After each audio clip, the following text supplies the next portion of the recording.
there with the cosmic rays, and people know about it. There is a lot of awareness and everything.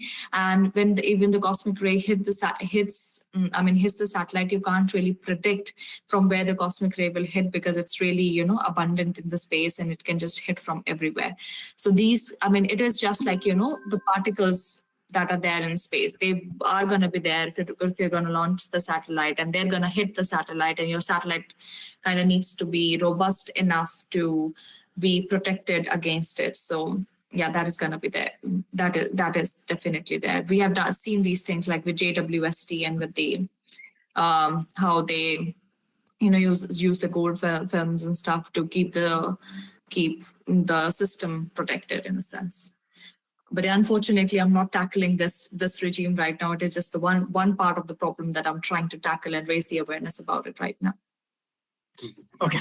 Yeah, thank you so much. A bunch of people have joined in, and we are not started the session. Yeah, we can start the session now. And it's really interesting, Ma'am.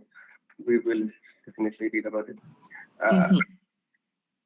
I should start the session. Hello, everybody. Good evening, everybody. I'll start the session now. Sorry for the inconvenience of us asking a bunch of questions about ma'am's research. We'll start now. Good evening. Very warm welcome to all of the participants joining us from across India and around the world. I am Yash Raj Singh, and it's my pleasure to host another exciting session on the Curious Mind series brought to you by Propagation Institute for Advanced Studies. The Curious Mind series is our weekend initiative, a collection of interactive, thought-provoking sessions held every Sunday.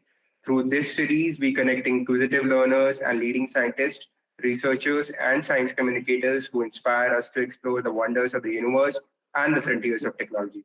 Each session aims to spark curiosity, deepen understanding, and remind us that every great discovery begins with a curious question. About the Institute, we are a growing scientific platform dedicated to building one of the largest learning communities in the science and research space. We bring together students, educators, and scientists from diverse backgrounds to engage through talks, workshops, and citizen science programs, promoting open access of knowledge and collaboration across multiple disciplines. Our vision is simple yet profound: to connect curious minds and empower them to explore the unknown. One more thing, today's event is being organized in collaboration with Astha Citizen Science Group, India's largest citizen science community, which works passionately to make science participatory and accessible to everybody. Together, the Propagation Institute and Astha Citizen Science Group aim to nurture curiosity and inspire the next generation of scientific thinkers.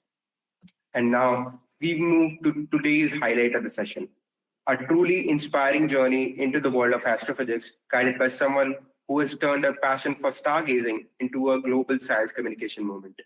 Our speaker for today is Astha Chaturvedi, a PhD researcher in astrophysics at the University of Surrey, United Kingdom, and founder of Yugen theory. One of the top 10 global astrophysics blogs, she has been featured on BBC and in over 50 international science articles for her outstanding efforts in making astrophysics engaging and accessible. Her research focuses on studying the evolution of small galaxies in the universe, called dwarf galaxies. Using simulations and observations, her research also focuses on the impact of satellite constellations on light pollution and astronomical observation, emphasizing the importance of sustainable and responsible space activities. Her work beautifully combines scientific research with public outreach, advocating for the protection of our natural night sky while inspiring the next generation of astronomers and science enthusiasts. Through Yugen theory, she continues to bridge the gap between complex astrophysical research and public understanding, using creativity, storytelling, and visuals to make space science accessible to all of them. In today's session, titled Career Opportunities and Journey into Astrophysics, Astha will take us through a fascinating journey from being a young dreamer gazing at the stars to pursuing her PhD in astrophysics at the University of Surrey. She will also discuss career pathways, research opportunities, and how a sense of curiosity about the cosmos can open doors to the future of among the stars. So without further ado, let me extend a warm virtual welcome to Astha Chaturvedi. Astha, we are truly delighted to have you with us. The stage is all yours. Thank you so much for such a nice introduction. And I'll start with the session right away without wasting any time. So I hope you guys can see my screen. Yes, yes.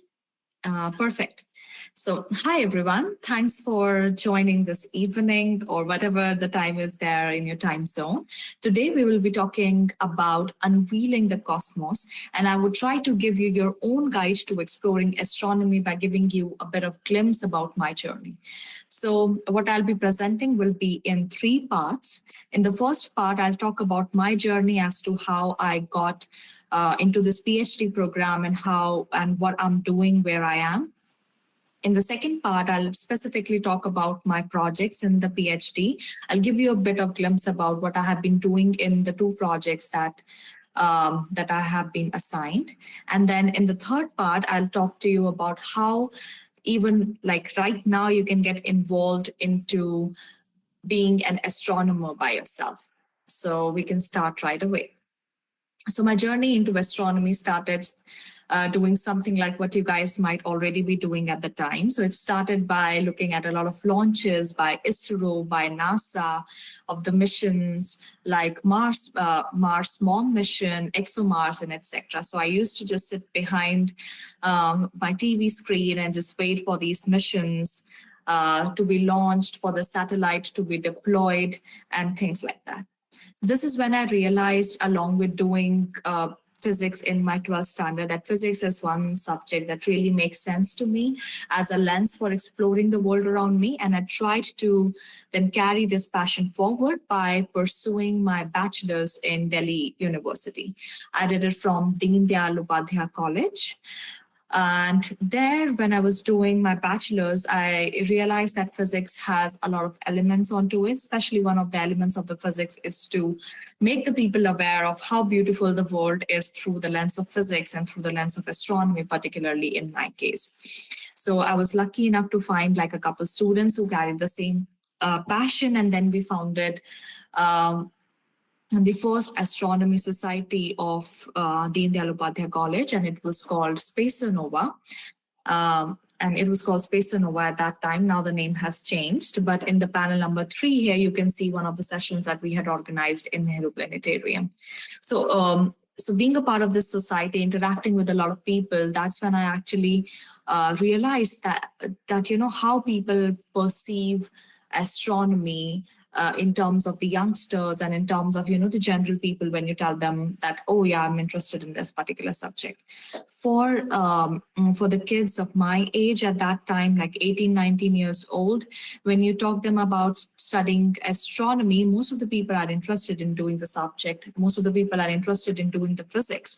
But when it comes to astronomy, they don't really know about like a clear path to, you know, what is the clear path that they can take to excel in astronomy or to build this career in astronomy. And not even that, there were not even robust resources which were available that can be understood by undergrad level students, by 12th class students, so that, you know, they can start building their foundation really, really slowly to carry their passion into astrophysics as a career. That is what actually made me build my blogging site called Yugen Theory, which has been introduced before as well. So this Yugen Theory, it is a blog site. You can see the link of this blog site over here as well. Check it out in your free time. It's absolutely free. And there, while reading the papers during my undergrad and during mostly my undergrad and during my master's, that's where I read the papers and I tried to see if I can simplify whatever my understanding is it with that paper and with that astrophysics book into something that can be understood by the common people, so that, you know, we can break this kind of mindset and this kind of analogy that astrophysics is always very difficult and is something that no one can really understand. Because I think that astrophysics is something that provides you a new way of looking at the world around you. And it is so beautiful to be able to understand it, to be able to understand all the elements, all the different elements of the world around you, what you are made up of, what your future is going to be. and how the things work around you. I think astrophysics answered all of these questions. So with this passion in my mind, I started this blogging site, and fortunately it has been running really, really well. And with this blogging site, I was not able to only enhance my knowledge in the physics, I was also able to get selected into the first summer school that I applied for, and it is the inter-university. It was organized by the Inter-University Center for Astronomy and Astrophysics. And joining that summer school was really, really like a turning point into my journey in astronomy, in a sense that this summer school was really focused on the core basics of astronomy. So there I learned the thermodynamic principles, the electromagnetism, the Kepler laws, and all the basic laws of physics and astrophysics, which were really needed for me to see if I'm really interested in the subject, to pursue it as a career in my future, and to also see that this is something that I really resonate with. So the answer for those questions turned out to be yes, after I joined the summer school, and it really turned out to be very beautiful in enhancing my knowledge, which later led me to going to my professor. And because in Delhi University back then, I think it would have changed now, but back then it was a 3-year bachelor program and there was like no research here.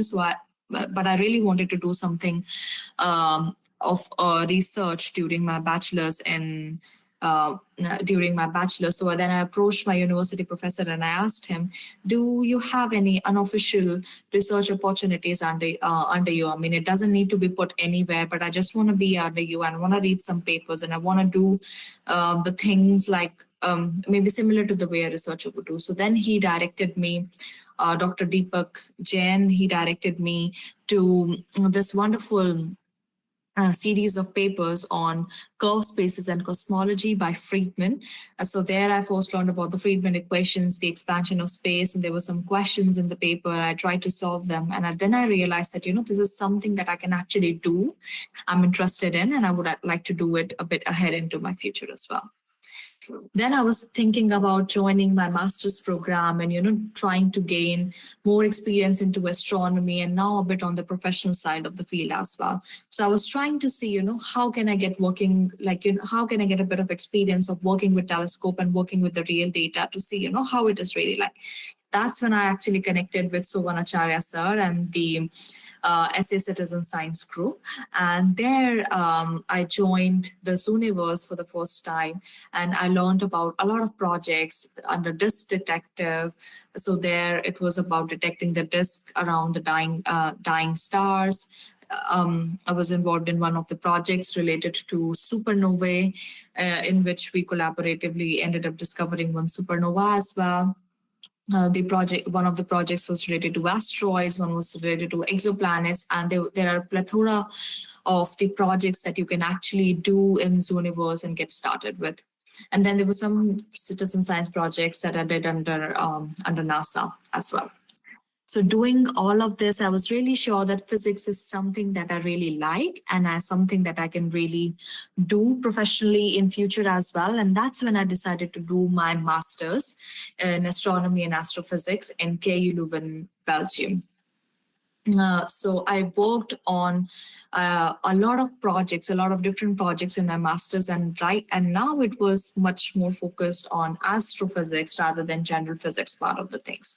So I did a lot of things related to computational research, because this is really the basics of doing astronomy, learning about machine learning, learning about linear regression and things like that. Then I worked a lot on simulations, which I am currently doing right now as well, in which I was working on the simulations with solar atmosphere using some different softwares like MPI Amarvak, the one that I mentioned. In addition to the simulations and computational research, I was also working on analyzing the observational data from spectrographs around the world, and also analyzing the data of the Milky Way and the satellite galaxies of the Milky Way in general. I continued doing my Yugen theory blog site, which you can see on panel 2. And I also got the chance to participate in the International Center for Theoretical Astrophysics summer school. So which helped me in refining my skills, honing my skills a bit more. And now I was also looking forward to connect to a wider community of people doing astrophysics, which this summer school and which doing this master's actually provided me.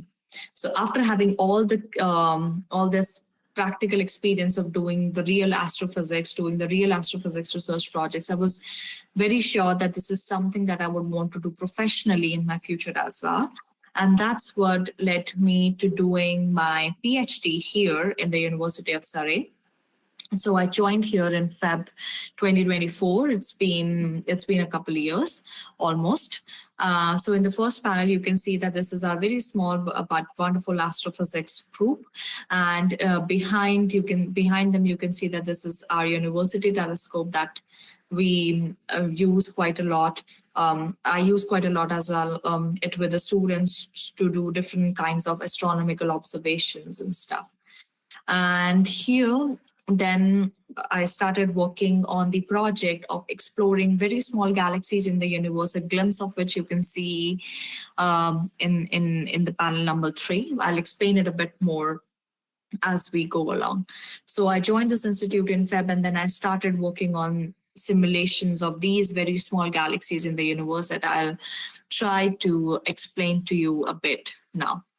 So now we will delve into the faint edge of the universe, and we'll talk a bit about the ultra faint dwarf galaxies. So when you talk about galaxies like Milky Way, your home galaxy, a galaxy like Milky Way contains like billions and billions of stars. But this galaxy not just has stars, it has a lot of dark matter as well. And if you ask me what dark matter is, well, we scientists don't know what it really is. And when we scientists don't know what a particular thing is, we like to put the word dark in front of it. So we don't know what it looks like, we don't know how it feels, but we do see its gravitational effects. And how do we see its gravitational effects? We see its gravitational effects when we see the different materials, the different stars in the galaxy orbiting around the center of the galaxy. Because there is no other way to explain the motion of the stars in the galaxies if you take the component of dark matter outside. So dark matter kind of acts as a binding force which holds your entire galaxy together, which makes it possible for the stars to revolve around the galaxy the way we see it in the observations. So we do have this kind of lot of observational evidence for the dark matter. In terms of the observational evidence, we have the examples of the rotation curves of the galaxies, in which we have just measured, how different components of the galaxies are rotating as you go away from the center of the galaxy. So as you go away from the center of the galaxy, your velocity of the components should essentially drop, but it doesn't seem to drop. And it doesn't drop because of this dark matter. So we figure out that because this velocity of the galaxy is staying constant over a really, really big radius, and that is only possible if there is an additional component of mass. We can't see that additional component of mass, and hence we call it dark matter. If we talk about the galaxies like Milky Way, it is made up of a lot of planets, it is made up of a lot of dust, it is made up of a lot of stars, and they are collectively called baryons. And these baryons, they make up only, if this cupcake you can see is your entire Milky Way, the baryons, all the stars, all the gas, all the planets that you can sum up in the galaxy, they make up of just this tiny portion of the star on your entire cupcake, which represents the Milky Way. So if you have to put it in numbers, the Milky Way contains 21 times more dark matter than the luminous matter. So entirety of that chocolate part of that cupcake is something that you cannot see, feel, touch. It is the dark matter. And all the things that you've seen, touched, and felt so far, all the planets, all the stars, all the gas, all the dust, it is just this tiny, tiny fraction of that entire cupcake. And that's why we don't know anything about the dark matter. And that's why it is very important to understand what this dark matter really is. So the galaxies like Milky Way contain dark matter, but there are other galaxies which are very small and very faint to be seen, which contain a lot of dark matter. So I'm talking about now the ultra faint dwarf galaxies. So these galaxies are so small and so faint as per their name that when you look at it in a night sky, it would just, when you search for these galaxies in the night sky, it would look like that you're searching in a dark patch of the sky. So here, this is a beautiful image of the Atacama Desert in Chile. And here you can see that the sky is beautifully lit with all the stars. You can see the small Magellanic Cloud and large Magellanic Cloud, which are the satellite galaxies of Milky Way. You can see how bright and how fabulous they look. But then you see these dwarf galaxies, these ultra-faint dwarf galaxies that are marked, called Tucana 2, this Reticulum 2, Pictorius 1, and the other dwarf galaxies which have marked. Here you can see that these galaxies, they appear to be coming from a dark patch in the sky. You can see that this galaxy, when you just look at this portion in the night sky, it looks like there is absolutely nothing in it, but these galaxies are there. That is how small and how faint they are. If the Milky Way contains like billions of stars, these galaxies, they contain thousands to 10,000 stars. That is how small and how faint they are. However, these galaxies do not lose every rays.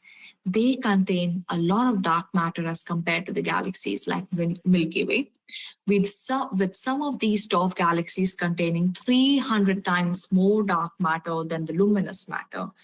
That means 300 times more dark matter than your stars, your gas, your dust, and the other stuff. So that's why these galaxies are very important to be understood. So if we understand how these galaxies form, how these galaxies evolve, we should be able to tell a bit more about the nature of the dark matter, considering that these galaxies contain a lot of it.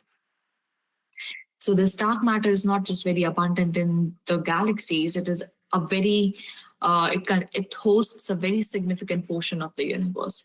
So everything that you have seen, touched, and felt so far, everything, the desk around you, your mobile phone, me, you, everything that you can see, it just makes up of 5% of the universe. The other 95% of the universe is something that we don't know anything about. So the dark matter makes up of approximately a quarter of the universe, the 27% that I'm trying to understand. But then there is another big fraction of dark energy, 70% of it, that even I'm not studying at this moment, but maybe that can be a topic of some of the future talks that I give when I study it. But as of now, let's focus on dark matter, which makes up of a good chunk, a quarter of the universe.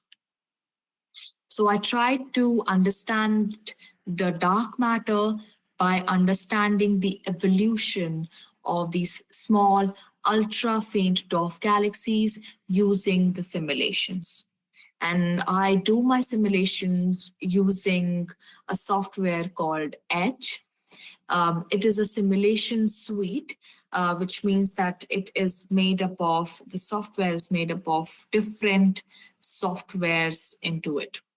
And the full form is Engineering Dwarfs at Galaxies Formation Edge.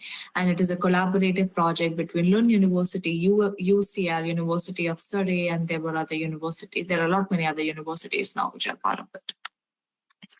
So now I'll try to show you what we do in these simulations. So what we try to do is that we try to simulate the entire universe in a very, very small box, which you can see in here. And this box, as you can see right now, it is evolving with the time. So now the box was evolving from the start of the universe to the present day. And you can see that as that box is evolving, it expands. And you can see that these tiny filaments which have formed in here. So the gas has all collapsed, which has led to the formation of these teeny tiny filaments, which you can see. And all this blobs that you can see in here, they are all the galaxies. All of these teeny tiny blobs, they are galaxies. And this is how the box evolves over time. So so what I try to do is I try to simulate the ultra faint dwarf galaxies in this kind of simulation box. And if you just pause that simulation box and zoom into that void a bit more, this is what these candidate galaxies look like in simulations. So here the box has been zoomed to 10 megaparsec, but even you can see these dwarf galaxies seems to be coming from almost nothingness, like a really teeny tiny point somewhere in the center. So, and this is, I've listed the virial mass of these, or you can just say the mass of these galaxies, and they are called halos in our simulations. So I try to understand, once I have these halos simulated, I try to understand, how they have evolved chemically. So I try to understand it by using the data for different components of the galaxy. So we have the data for the gas, we have the data for dark matter, and this is what gas density looks like. Sorry. So here you can see the simulation evolving from the past time, that from big redshift to the present redshift of redshift 1. All this bright region that you can see is the gas with the high density, and all the faint regions is the gas with low density. And here you can actually see one of these very small ultra faint dwarf galaxies forming after a lot of collisions and a lot of kind of drama which is happening in here. Ultimately, this gas blob is gonna settle, is gonna be stable as we head more and more towards the present day in the universe. When I talk about the present day, I talk about redshift 0. This is how we astronomers measure the distances. So higher redshift, or the higher Z number, means that you are looking at very old times in the universe, and the redshift of 0 means that you are looking at the present day. So I have the data for the gas density, how the gas behaves, how the gas evolves. And then, I also have the data for the stars, which I'm trying to make it work. So here you can see in the simulation of the stars, because these galaxies, they barely contain any number of stars. Let me just play it for you. So the small bright blob you can see, this is the star particle, these are the different star particles which are forming in our simulations. You will see them circling around each other the way gas was doing, colliding, building up. Here you can see a merger happening very early on into the formation of this ultra faint dwarf galaxies. The stars are still swirling around and trying to settle to a stable form for the present time.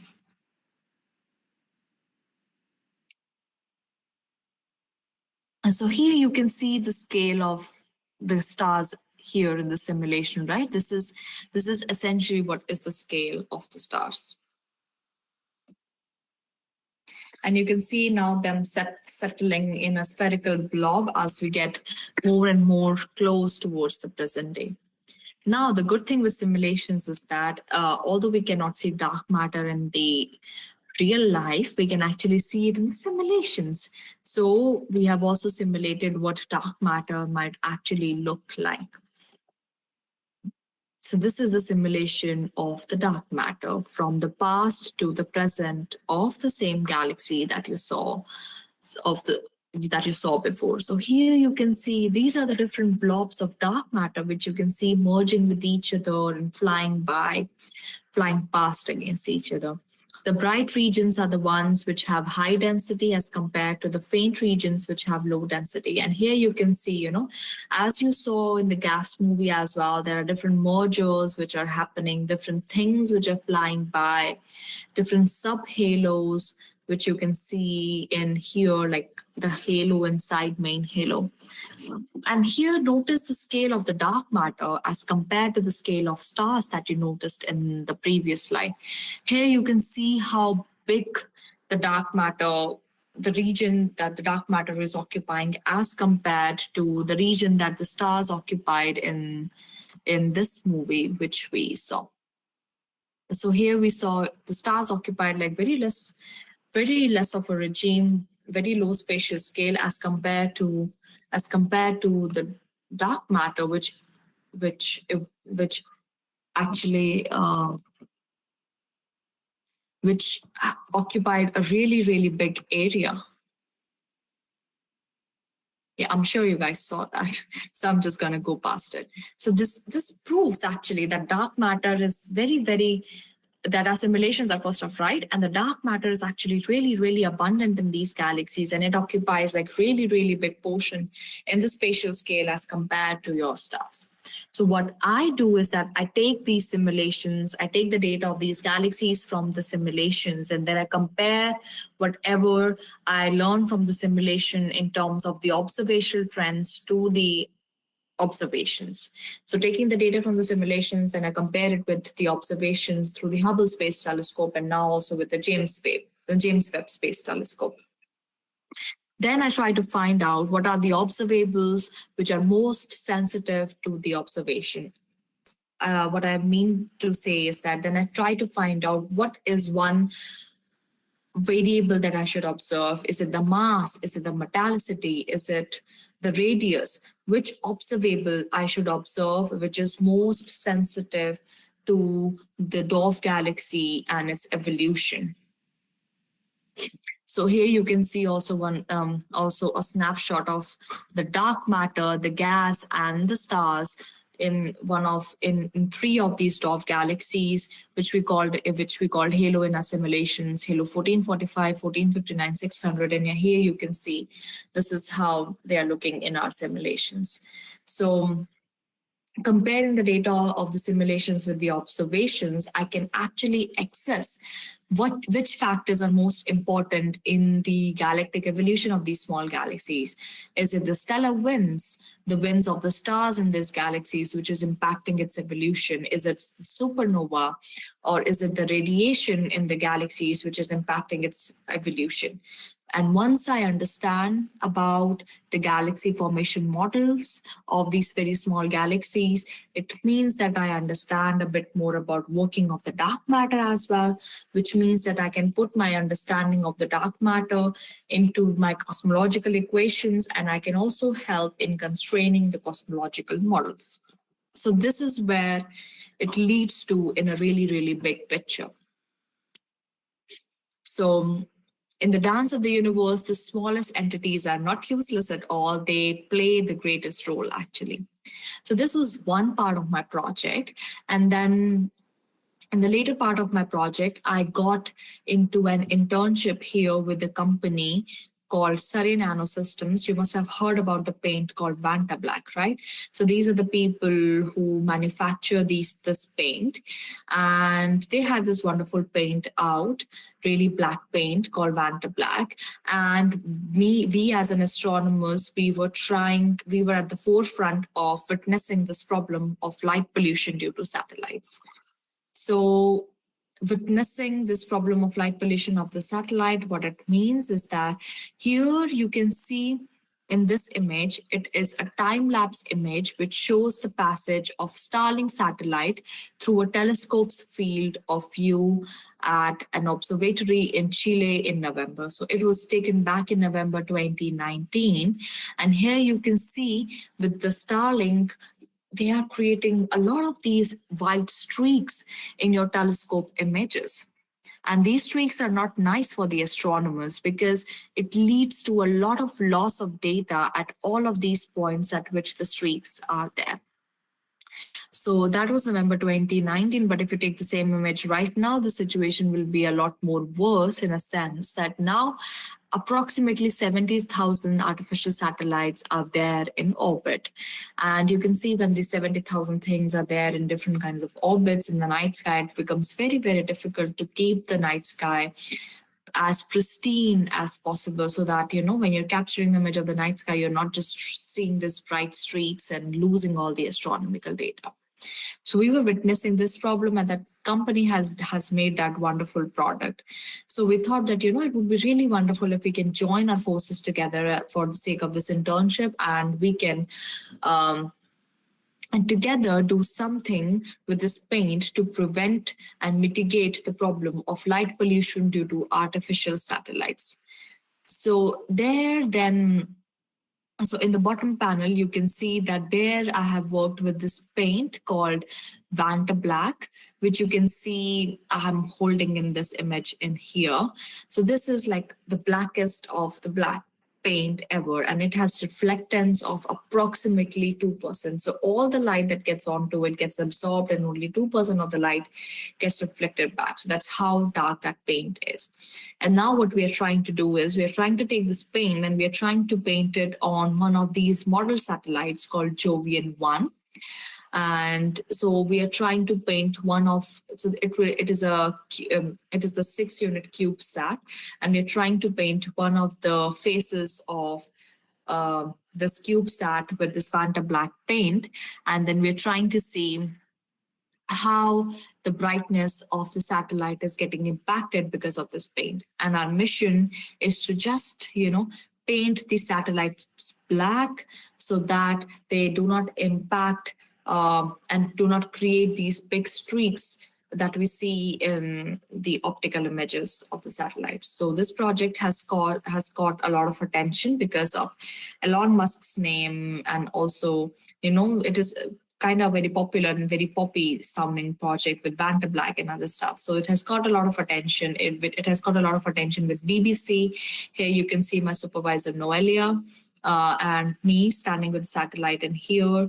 And we also got featured on like numerous other articles in relation to this project. So as of now, I'm trying to draft a paper for this project based off my latest findings. So in one portion of my studies, I'm trying to study these dwarf galaxies and trying to understand the working of the dark matter, the working of the universe. And in the second portion of my project, I'm trying to kind of protect these dwarf galaxies, because, you already saw how small and how faint they are, and they would absolutely be lost by these kind of streaks, which will be there in future if the problem is not solved. So I'm trying to study these dwarf galaxies and also somewhat trying to protect it as an astronomer at the same time. So now, after all of this, I would also like to tell you a bit about how you can explore the astronomy at your own pace, at your own time, like starting right now.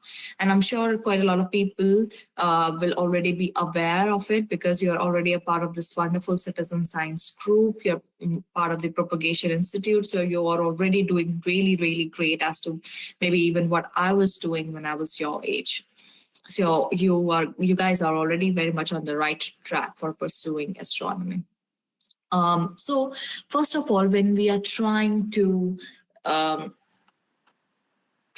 answer what is the cookbook for me to excel in astronomy, we should try asking ourselves the question, why we should study astronomy really? Like, why should we care about studying dark matter? It is not going to impact like any of my generations possibly or anything, right?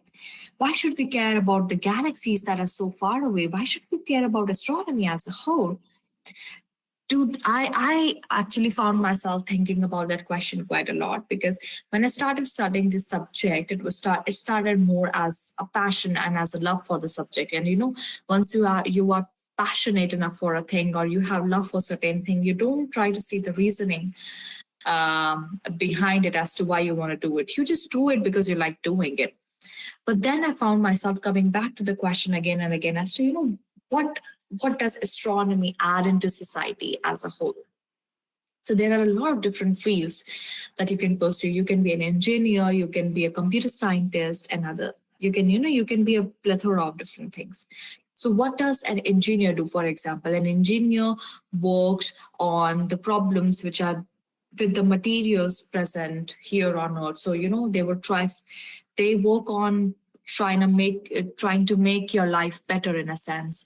They would fix things for you. They would build things for you. They would make the bridges. They would make your smartphones. Being a computer scientist now, now with the computer scientists, they would take care of your data and how you're using it every day, your shopping apps and everything. So that is all needed to lead a very comfortable, very beautiful life.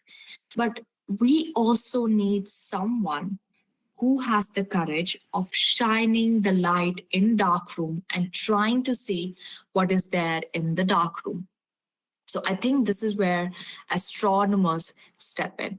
What astronomers do is that they explore the entirety of the universe as a whole. So we are not there is another field of astronomy where you actually, work with mechanical parts like you do with JWST. So it is really wide as well. But at the core and at the basic of it, we astronomers, we don't have the end product in our minds already that, this will be the result of me studying dark matter, for example.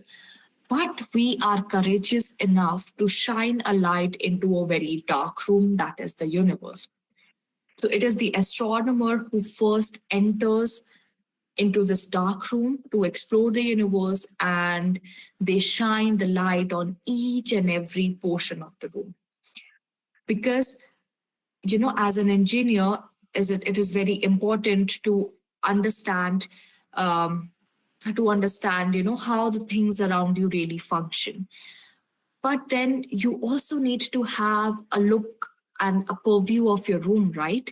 When you're walking into the dark room, sure, you'll find some tools that are useful for you, but that is not the room as a whole. The room is like, if we talk about the fractions, another 95% of the stuff that we don't really know about dark matter, dark energy, and we barely even know about all the visible matter in the universe. So that is the role of an astronomer. They shine the light into the dark room and they try to find different things. Sometimes you find the things like when you go into a very dark room, you find the things like, oh, that is a dustbin. I don't know what to do with it right now because I don't have any trash, but maybe I can use it in future. Oh, that is a desk. Oh, that is my carpet, and all these different kinds of stuff. So that is the duty of an astronomer, to explore the things at the first hand. And then when an astronomer explores the things and when they analyze the things, that's when, the other people, other stream of the society, like engineers, then come into place, and other people, the computer scientists, can come into place, and then they can take our understanding of that particular object, for example, like dark matter or the visible matter, and then they can develop onto understanding that material, like carbon nanotubes a bit more, or the diamond a bit more, and things like that. But we do need someone to take that first step, to be courageous, to shine the light into the dark room. And that's why I think we should definitely study astronomy. Not only this, it helps us in understanding our place in the universe. So in the image here, you can see this beautiful image of the Earth as being captured from Voyager 1 spacecraft as it exited the solar system in 1919. And here you can see how small and how faint we are appearing as compared to the vastness of the universe. So because we humankind, sometimes we boast a lot about our existence as well. So astronomy, with its wide scale, sometimes puts you back at your place, and there you understand your place in the universe, and everything that you are fighting on, everything that you love, hate, all the borders, all the controversies, they are there in just very teeny tiny dot in the universe that I don't think the universe is even aware of. And then it is also, so that is the one part, to understand your place in the universe. And then the other part is to unravel the mysteries of the things that you find in your room, to unravel the mystery of black holes, the dark matters, because this is like 95% of the room that you don't understand what to do with.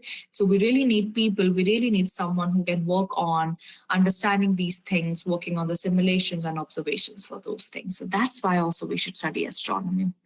Now, I would also like to give you some use cases of astronomy as to, where astronomy came before it started the things, and how these the knowledge that you gain with that we have gained with the astronomy, that it has been inculcated into our daily lives.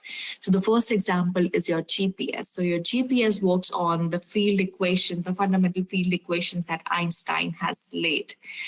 So we need to take the effects of time dilation, of the length contraction, and all the general relativity theory of Einstein, all of that into account um, while building a GPS. So which means that when you're ordering your pizza, you're getting an Uber, you're just using your GPS to, come to, for example, Propagation Institute sometime for any lecture or anything. You are relying on the basic equations that Einstein had built at that time, which have been incorporated now into our satellites to make the GPS. Without Einstein's equations, our GPS will be off by like meters and hundreds of meters. So that's where Einstein's equations, if you just tell someone to look at it, they would say that, where are you actually using it? It is not really being in use, but yes, it is being in used in GPSs, in your phones, in your smartphones. And then the other example is with the radio telescope. So with the radio telescope, it was somewhere in 1900s that the scientists were trying to make the ways to refine the images with the radio telescope. And now these ways of refining the images, they are now being used in your wireless LAN network. So your Wi-Fi connectivity and all the other stuff, it uses the principle of radio astronomy.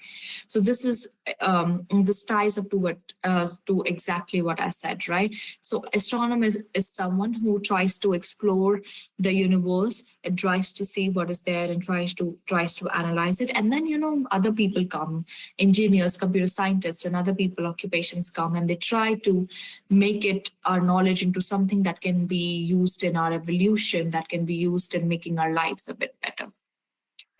The other example is with this Martian rover that you can see in here. So it has such very small instrument in here, which is SAM inlets, which is called SAM inlets. And here, what it does is that it takes the Martian soil, it puts it inside this, and it analyzes the components of the Martian soil as to how much oxygen the soil has, how much silica it has, and other things. That same technology is now being used in the UK border in these chromatographs, this box that you see, in order to analyze any explosives or any drugs that the person might be carrying through the border. So this is also one of the use cases of astronomy. One of the software imaging techniques that we use for satellite imaging and analyzing the satellite data, they are now being used also in biology to analyze the Alzheimer's disease and to analyze the brain patterns of the patients suffering with Alzheimer's. So this pattern mapping technique is also being used in here. So now you see, there are different ways the astronomy actually circles back and provides you with a way of serving the people as well. So if you, so I'll now give you some of the great YouTube channels and other resources that I started with when I was doing astronomy. I was doing astronomy back then in like 2018, 2021. I'm sure there are other great channels which will be available, but these channels, they still stand like really, really strong. So first is the Crash Course by Astronomy. If you just want to, have a look and see if you're really interested into pursuing astronomy, this is the channel to go to. It has engaging, fun, short videos, and it's like a crash course. It will get you through the explanation of one particular thing in like 15, 20 minutes, not more than that. Then, if you are interested in and in being updated with the latest discoveries in the space science, I would recommend this channel called SciShow Space, and it updates you with everything. And if you realize after all of this that, it is something that I really want to do and I want to dive deeper into Einstein's equations and, expansion of space, dark matter, how the universe came into being and everything, I would highly recommend this channel called PBS Space Time. And it has longer videos, deeper, but not very long, like 15-minute-ish videos. But these videos are very rigorous in the sense as they have very deep dives into the astronomy concepts with the mind of a physicist. So if you want to do it professionally into your future, I would highly recommend PBS Space Time. then I would highly recommend starting to read some books. They don't have to be very rigorous, definitely not at this stage, especially when you are in your undergrad. And so, because now is the time to build like the fundamental physics concepts. But still, if you want to start with reading some astronomy books, I would recommend Neil deGrasse Tyson's book for astrophysics for people in hurry. It covers astronomical concepts, almost all of it in small details, without much equations, without any equations basically at all. And we have all seen Neil deGrasse Tyson talk. He talks like fabulously, so you can see a glimpse of that in this book as well. And then if you're just interested a bit into, learning the physics part of astrophysics, I would highly recommend Richard Feynman's 6 Easy Pieces. So it is not very much focused on astronomy, but it is focused on learning the physics that will be used in astronomy. Feynman, he was a great physicist. Please Google him after the session. So he covers the concepts like electromagnetism and other stuff, like 6 elements of the physics, and in a very easy, very understanding way. So that book really helped in me understanding physics a bit better as well. If you realize that you want to just see what astronomy offers as a subject, Brief History of Time is like one Bible book which is there. It will explain you everything, as it says, from big bangs to black holes, with written by great mind Stephen Hawking, and it is really beautiful book, again without any equations whatsoever. However, I would recommend, if you want to dive into the equations and if you want to learn, how the thermodynamically the stars function and everything, this is the book, Gravity from Ground Up, and this is the book I used a lot in making my blogs as well. So it is like a textbook for astronomy. So, but it has all the equations, and it covers traditionally the concepts from birth of stars, the cosmic microwave background, about the universe, a bit about the dark matter, and things like that.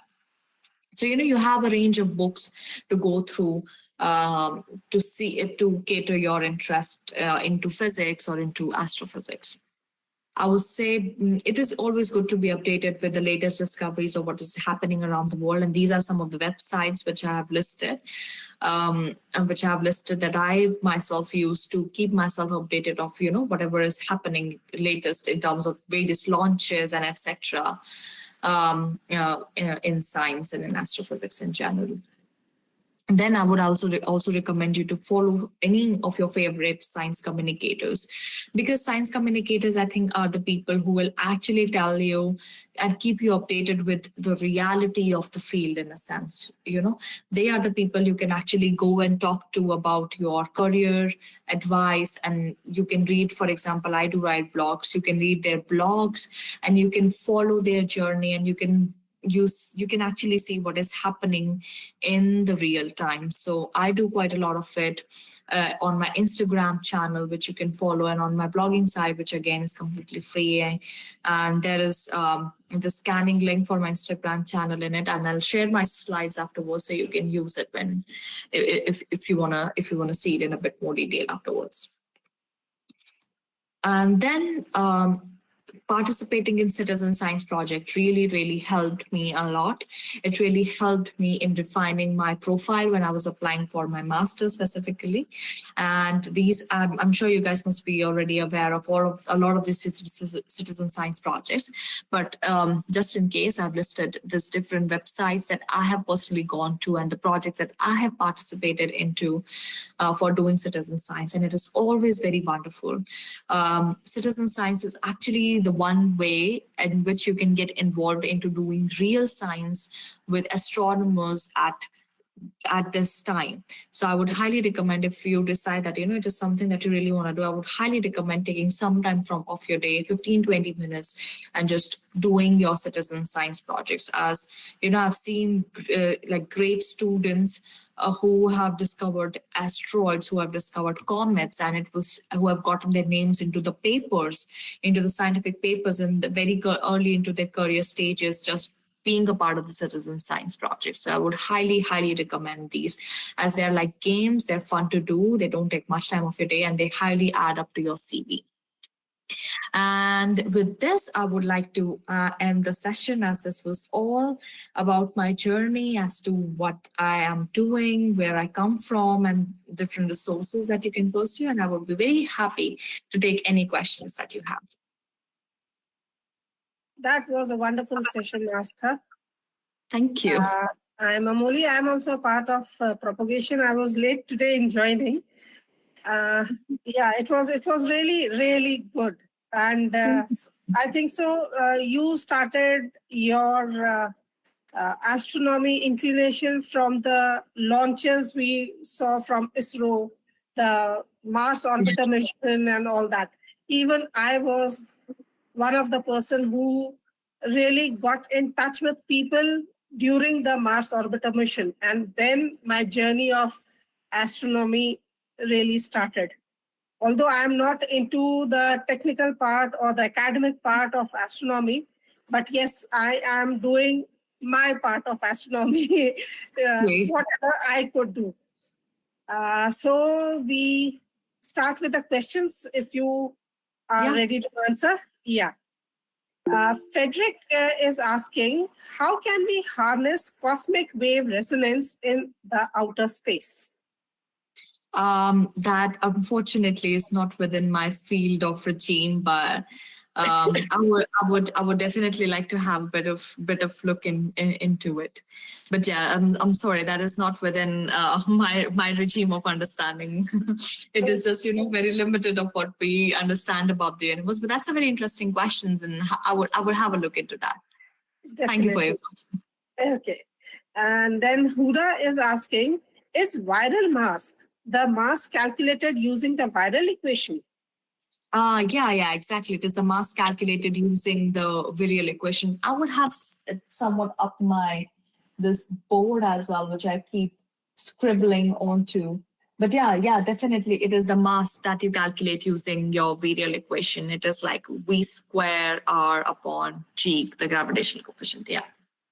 Okay. Then again, he is asking, how big of a research gap is present in the field of galactic astronomy? Oh, definitely there is a big gap. And the gap, when you talk about the gap, you also need to specify in a sense, what is the regime that you're talking about, because astronomy now it has evolved a lot more as well. And when you talk about the galactic physics, it is one part. I'm tackling like one part of the physics, like with the dwarf galaxies. Then there is another part of the galactic physics which deals with big galaxies like Milky Way, Andromeda, and there are other questions which are needed to be answered there. So I would say that right now we are at the regime where we have cutting edge technology at the hand, and we have actually the resources, like we have Propagation channel, and we have other people and citizen science astronomy group. We have all these kind of groups and people to help us. So I would say that now is the time to address all of these questions. And today, I've been talking about, like, right now, I've seen a lot of the a lot like this, especially in this decade, I've seen a lot of the traditional problems like cusp core problem and the group of satellites problem. These have been like really standing. You can Google these names later, but these were the really standing problems in the field of astrophysics. But I've seen them being solved within this decade. So I think that this decade is the one which is working towards actually providing the solutions to really, really big problems. So I think we are really at the high time. And the gap, yeah, there's a lot of gap. As I said, there 95% there is gap. We don't really know about it. Harshita is asking how to approach for internship in this field. She's a CSE third year student and she wants to go ahead in this field. She needs some guidance. So I would recommend seeing what are the resources there in your institution. First of all, try, this is what I did. So I did my bachelor's from Delhi University, but there was no research program which is available at that time. So I tried talking to my professor, if he knows he's aware of any collaborations that I can be a part of, or I can do an unofficial research project under him. So there were no collaborations at that time, but I was able to do some unofficial research project under him. And that's how I got into sort of internship in a sense.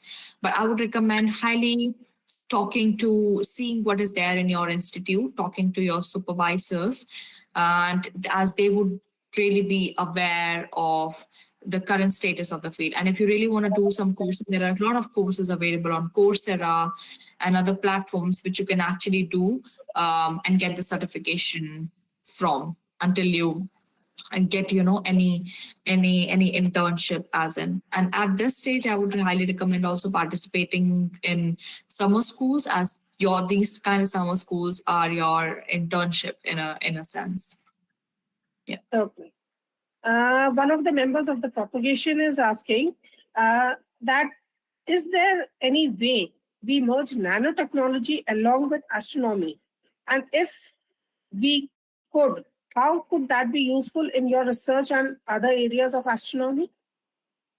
So in a sense, I'm already merging these two fields in my study, where I'm using the paint, which is purely made with nanotechnology, to paint my satellites black and to prevent the dark night sky from being too bright. So in a sense, I'm merging all these two fields. And that is already there. It is already impacting my work in a sense. But if you talk about the scales of the physics as well, the physics at the nanoscale definitely needs to merge with the physics at the big scales as well. So physics at the particle level, there is a huge, there are a lot of similarities between the physics at the particle scales and the physics at really big black hole level scale. But these two scales, they need to be definitely merged as well. And I think with the latest missions which are coming up, I can definitely see people understanding a bit more about the black holes, dark matter, different galaxies, to be able to merge these two fields together. Yeah. Even I would like to ask you one thing, Astha. See, you just mentioned about the black paint, which you are trying to put on a CubeSat and send it and just see what the result would be. So don't you think that the satellites right now, they are causing hindrance? They are causing hindrance in the data which we are receiving. Similarly, will although we are covering the CubeSat with the black paint, but still when the satellite is passing through that area, I think so we won't be able to receive that data which we are trying to, because it will be hindered upon. So the paint is going to be very, so first of all, the paint is not going to be applied, I think, to each and every part of the satellite. The paint is going to be applied to, so the satellite, it can have a lot of, so satellite generally has a chassis, that is the body of the satellite, and the solar arrays. So we can see, of course, the paint is not going to be applied to the area which is there for transmitting the information, but the rest of the part of the satellite is the one in which the paint can be applied. So we are trying to, work towards that kind of solution, rather than, painting just everything black, I think is not the very right idea in a sense. It is about painting the brightest of the parts, like the brightest of the, the outer body of the satellite and all these things. But will it really solve the purpose? Like, the purpose was that we should receive the data without any kind of hindrance. It is only due to the presence of so many satellites in the near Earth orbit that we are receiving the hindered data. So don't you think that the telescopes which we are sending out in the space are much more useful than the data which we are getting directly from the Earth, from the Earth telescopes? There are different regimes to this problem as well. We have great telescopes here, and Earth has. So Earth tackles your radio regime and it tackles your visual regime to great extent. Even right now, we have great observatories which work. So observation on Earth is still really very much needed. The ground-based telescopes, they still work on, they're really big, they're really functional things, and they really work towards, analyzing the data which reads really long exposure. An example of it is going to be the Vera Rubin telescope. So it is going to be based in Chile, and in that telescope, it is all going to be ground based in a sense, and it would it is essentially trying to unveil the nature of dark matter using these dwarf galaxies, and it is going to take really, really long exposures of our night sky. When you take the images which have really, really long exposures, like of quite a minute, of an hour, you can see these bright streaks corrupting your data. And when we try to analyze the data with these bright corrupted images, of course, we do have the machinery to, just get the streaks out and everything. But that doesn't help us because these streaks are so bright, the impact of this brightness, it extends like very much beyond the single line as well. So that corrupts like a lot of our data. But when you paint the satellite black, essentially, it is only the satellite passing through, and it is not gonna impact the brightness, and it is not gonna raise the exposure of the image really that much, so that it is completely like rendered useless in a sense. Right. Yeah. Thank you. So the next question is, do we need to learn simulation? If so, where and what we have to learn? That depends on the stage you are at. I'm assuming if you're in the school or in the university, just learn the basics of programming. Just the basics of programming, no simulations or anything at this point. The simulations that I got my hands and I'm working on, they're really, really big softwares, and you get to be working with them as a part of an institution or as a part of a research group. So don't worry about it at all. No need to worry about anything, but if you want to really work on anything, just work on understanding the basics of programming, and the basics of programming in terms of astrophysics. You can work on tutorials online to see, how can I formulate the Kepler's equation or the virial radius equation in my Python code and things like that.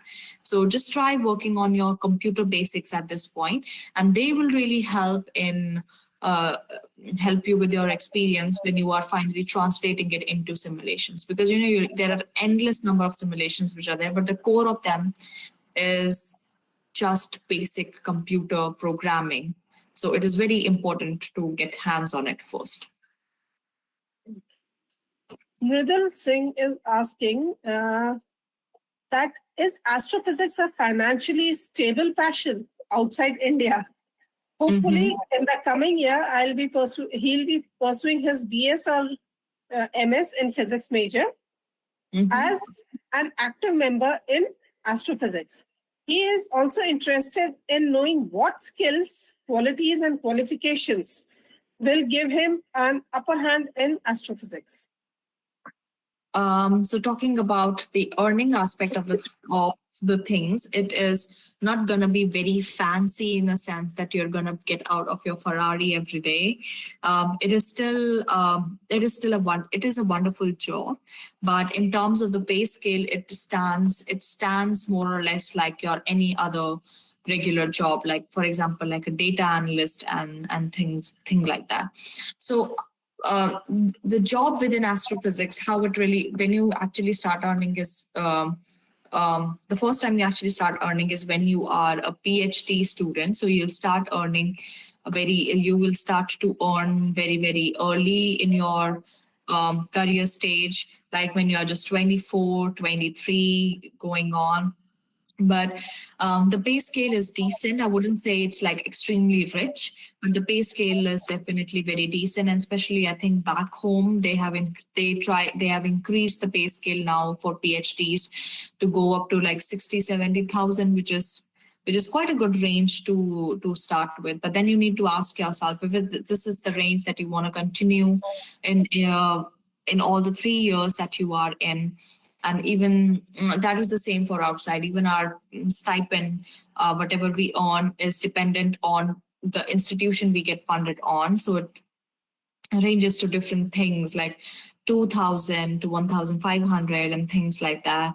And, and it increases if the inflation is there. So, I mean, with the prices, I would say that it is as good as any decent job that you would do. So it is not very exceptional in the sense, but I think doing a career in academics and in physics, it also gives you a freedom of doing something that you really like and getting paid for it.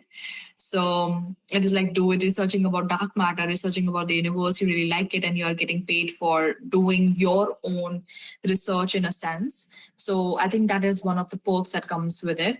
And depending on the lab you join, generally, with PhD, you work on your own ideas. You're kind of your own boss in a sense.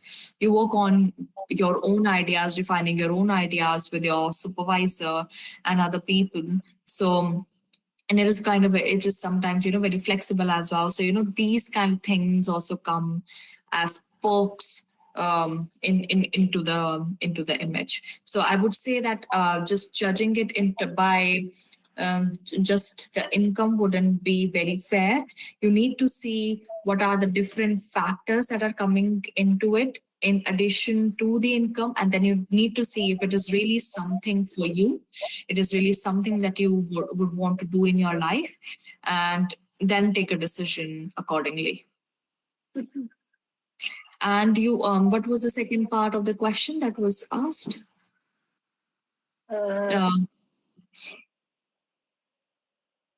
He he is interested in knowing what skills, qualities, qualifications will give him an upper hand in doing astrophysics. I would say, whatever I listed right now, participating in the citizen science projects and everything, participate in citizen science projects, read books, try getting into summer schools, try learning the basics of programming and stuff. It will really, really, just these basic things, if you do, it will really, really take you a long way, along with, doing your basic courses in maths and physics. It is just like very simple, not very complicated at all. Yeah. Yeah. So the next question is how the data is fed into the simulations that you showed are determined, ma'am.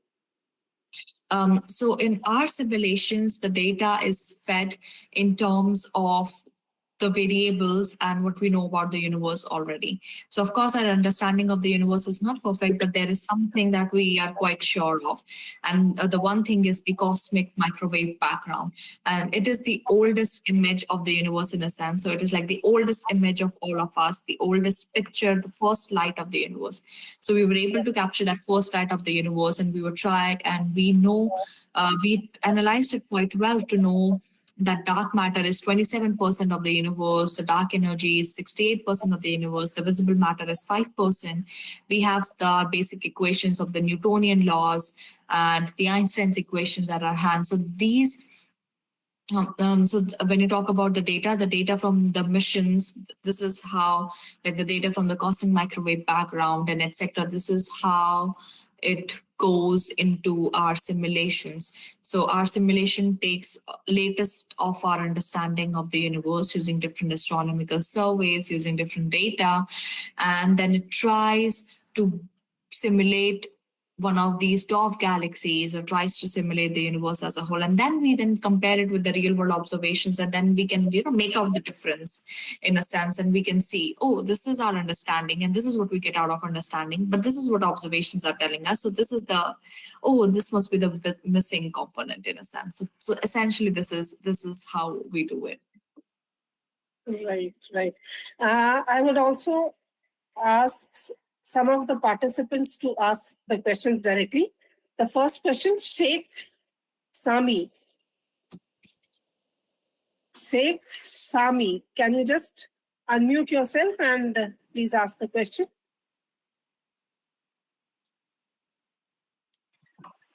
Yeah, sure. So, ma'am, I'm a high school, not a high school student. I just recently passed at the 12th grade. So, I'm since my childhood, I'm interested in this astronomy or something. Although I didn't know even the word, but yeah, now I know. And I'm from actually Bangladesh, not from India, and I have done some extracurriculars in this field, and I'm currently doing community works like volunteering for outreach and all. But in our country, there's no university that provides astronomy or astrophysics, and I'm more interested in the theoretical part, like cosmology or something, not in the observational part that much. But yeah, I also outreach for the observations as well. I want to know that I want to apply actually abroad for my undergraduate program. If you provide any guidelines or suggestions, because without scholarships, I don't think I can make it. I need some suggestions and guidelines. It's okay to be there where you are, and you have explored your interest and identified your interest, and you're very sure of what you want to pursue. So I think you're very much at a really good stage right now as well. And if you want to pursue it in future, you need to, first of all, do your year 12 with good grades in physics and maths. That is like the basic need. And then I would say you can do it the way I did it, and the way most people also do it. You can start with doing a basic course in physics, basic course in physics from any of the good institutions. If not in Bangladesh, you can apply to institutions here in India as well to do it, institutions all around the world. I think the basics in physics are like really, really needed in a sense to do astrophysics. So you can do like a bachelor's in physics, and doing your bachelor's in physics, learn a bit more about astronomy. At this stage, you can participate in, a lot of summer schools, try to gain a lot of some certifications with Coursera and other platforms which are there to learn about astronomy and just try to understand physics a bit more. And in terms of the scholarship, when you will be applying either for your bachelor's program or for your master's program, you can just Google different scholarships which will be available for your own interest. There are a lot of scholarships which are available to give you the financial aid, explaining your situation, and also the aid based on your nationality. It's all just one click away. So try Googling those opportunities, and if anything interests you in a sense to pursue your studies abroad so that they can fund your studies. But I think as of right now, you don't need to worry about it. You're already doing very great as just passing your year 10. You will still have year 12 to go. So I would say right now, focus on that. Try getting into a good physics course.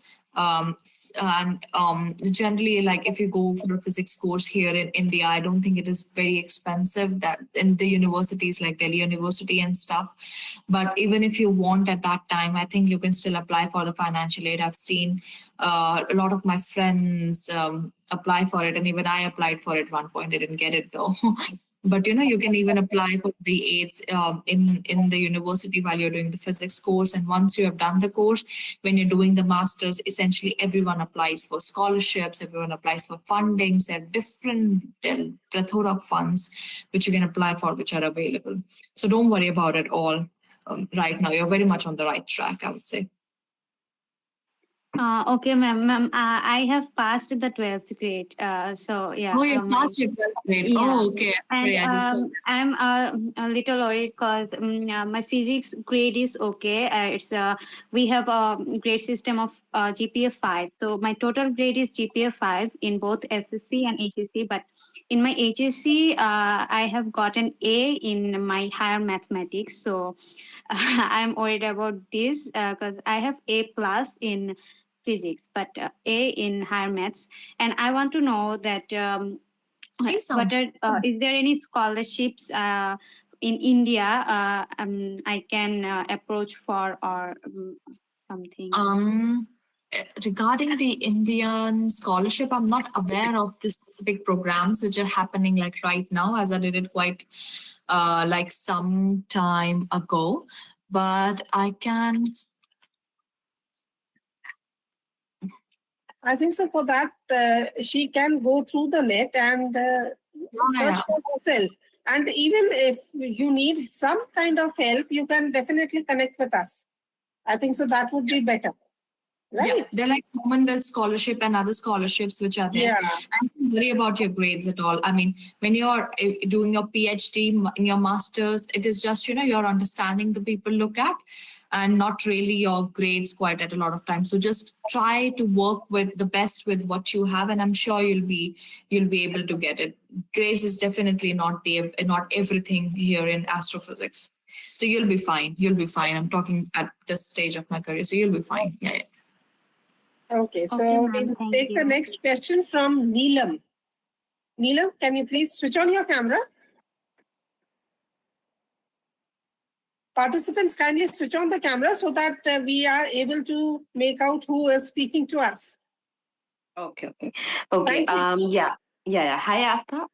Actually, yeah, the session was really great, and actually, I wanted to ask that, about the project, means like your project. It's recently when I like saw the news about some like 3I Atlas, like the comet. So when I saw the Earth's surroundings or the environment, it was really clustered. So seeing that did make me realize that yes, there is a lot of light pollution, and like how many satellites were circling around and consistently were there. So that's a very good thing, like to repair the damage that we can done. And the second thing that like currently I'm doing, I do have interest, like a top of interest in this astrophysics itself, but I'm doing a project in chemical graph theory right now due to Mm-hmm. something coming up. So is there any way that I could go from there to this, or do I have to just see like my PhD in directly astrophysics, or this? I have done everything in my studies in maths. So at which stage of career are you in? Are you in your master's or bachelor's? I have done my master's. I'm doing a project which is like supposed to be converted into a PhD. Okay.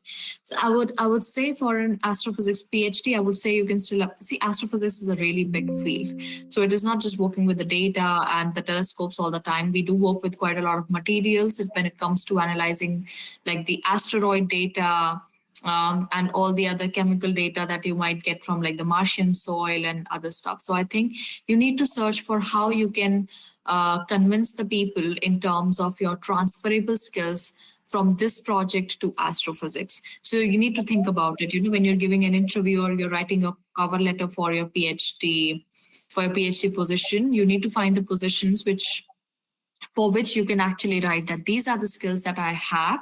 I know how to analyze the data. I know, how to use these kind of instruments. Maybe, there are different kinds of instruments that you might be using, or different ways of analyzing the data that you might be using.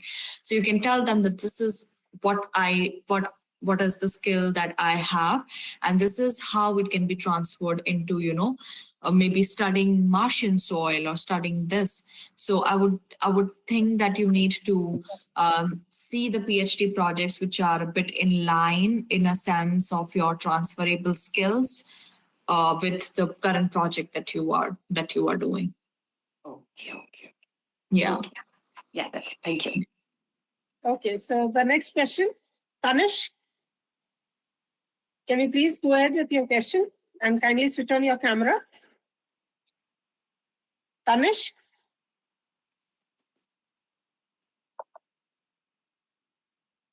Okay. Yeah, he's there. Tanish, kindly switch on your camera, please. Yes, ma'am. Hello, ma'am. Ma'am. Yeah. By the way,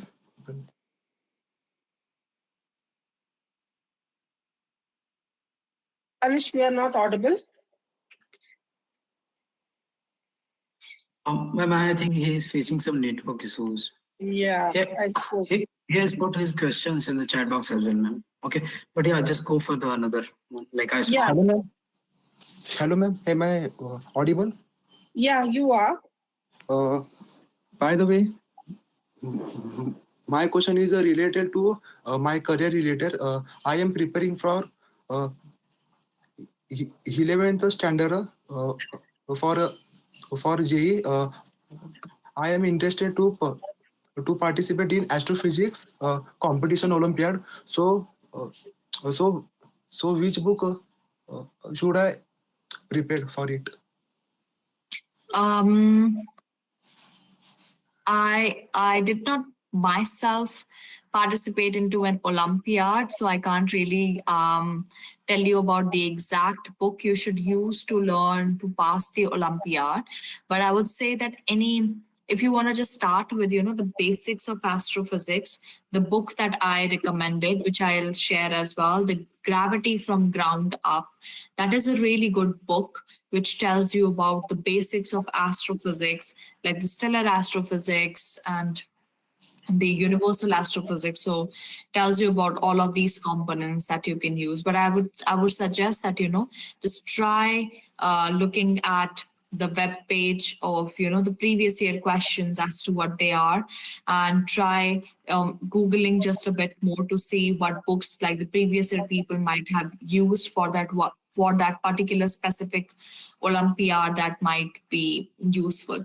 But for the general knowledge about astronomy, you can go to Feynman lectures, you can go to the different resources of the books that I have mentioned. But it just depends on the level of your Olympiad.